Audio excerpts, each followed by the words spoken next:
Shaving is one of the most dysphoric things for me. I'm sure many others, so this is the only way I can tolerate it. I use an electric Panasonic Arc 3 foiler.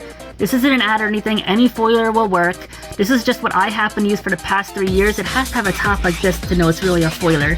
The good thing about a foiler is that you can shave completely dry, which is great because running into the sink in the middle of a day for a touch-up is just so scary, especially with the women's room and if you're in public or anywhere.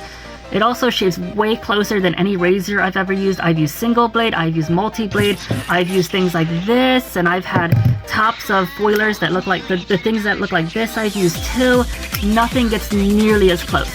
The trick for when I use a foiler to get really close is you have to really stretch the skin and repeatedly go up and down. Like, it takes me a good bit, just gotta go up and down a whole bunch.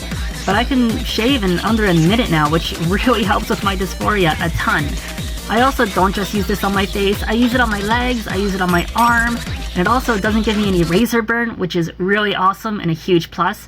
I wanted to give an example of it on my face, but my dysphoria was just eating me alive seeing myself on video with hair, so I'll show it on my leg real quick. Okay, so here's a real quick example on my leg. Okay, so you can already see the really big difference between the areas. And it works really well.